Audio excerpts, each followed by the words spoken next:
नाही, आपल्याला हे माहीत असेल, तुकाराम मुंडे 2020मध्ये महानगरपालिकेमध्ये आले. सिर्फ ते 7 महिने महानगरपालिकेमध्ये राहिले.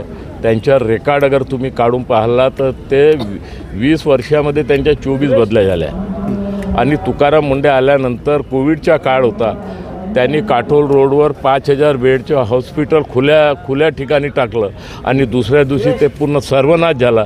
करोडो रुपयाची बर्बादी त्यावेळेस त्यांनी केली.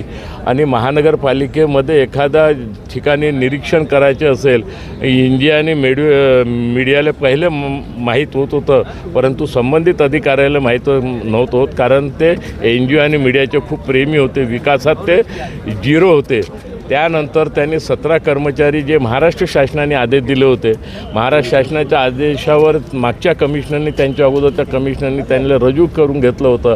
पहिले 4.5 वर्ष काम केलं, मग त्यांनी 6 महिने काम केलं. त्यांना बेनिफिट देण्यासंदर्भात ऑफिसनी फाईल मूव्ह केली आणि त्या फाईलवर त्यांनी त्या सगळ्या कर्मचाऱ्याला डिसमिस करून टाकलं. आणि हायकोर्टामध्ये बी इतके मोठे मोठे वकील त्यांनी उभे केले होते, ते बिचारे टिकू शकले नाही. आणि स्मार्ट सिटीच्या प्रोजेक्टच्या अंतर्गत त्यांना CEO पदाचे कोणतेही अधिकार नव्हते. शासनाने कोणते अधिकार त्यांना दिले नव्हते. त्या इनलिगलप्रमाणे त्यांनी तिथं हस्तक्षेप केला आणि 20 कोटी रुपयाचा धनादेश त्या स्मार्ट सिटीच्या माध्यमातून काढला आणि स्वतः चेकवर सही केली. कधी कमिशनर स्वतः चेकवर सही करत नाही, त्यांनी स्वतः त्या ठिकाणी सही केली. त्याच्याविरुद्ध त्यावेळेचे महापौर संदीप जोशी आणि सत्तापक्ष नेता संदीप जाधव या दोघांनी पोलिसामध्ये तक्रार दाखल केली. त्याच्या FIR दाखल झाला. ज्या 2 महिलेनी त्या फाईलवर सही करण्यास इन्कार केला, त्या महिलेला आपल्या रूममध्ये बोलवून टॉर्चर केलं. त्या महिलेनं अनाप त्यांनी भाषेचा उपयोग त्या ठिकाणी केला.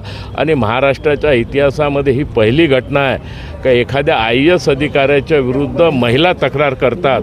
आणि ती तक्रार दाखल झाली, त्यांच्यावर FIR दाखल झाला. परंतु दुर्दैवाने उद्धव ठाकरेची सरकार होती आणि अनिल देशमुख आपले नागपूरचे हे गृहमंत्री होते. आणि त्यामुळे त्या काळामध्ये पोलीस कमिशनरने कारवाई केली नाही. आम्ही माहिती आयोग खंडपीठाकडे गेलो. माहिती आयोगच्या खंडपीठाने 2023मध्ये मुख्य सचिवाला आदेश दिले का तुम्ही तडकाफडकी याच्यावर तुम्ही कारवाई करा. परंतु तुकाराम मुंडे यांच्या बहुतेक मंत्रालयात वजन जास्त असेल म्हणून ती कारवाई झाली नाही. आणि म्हणून आम्ही लक्षवेधीच्या माध्यमातून या ठिकाणी मी आणि प्रवीण दटके सबमिट केलेली आहे. बहुतेक या 2-3 दिवसामध्ये ती लक्षवेधी लागेल. कालमध्ये मुंडेचे काही 2 समर्थक त्यांचे मला फोन आले, धमकीभरे फोन आले. अनाप शनाप ते बोलवत होते. विधानसभेमध्ये प्रवेश केला तर तवाच मला त्या ठिकाणी फोन आले.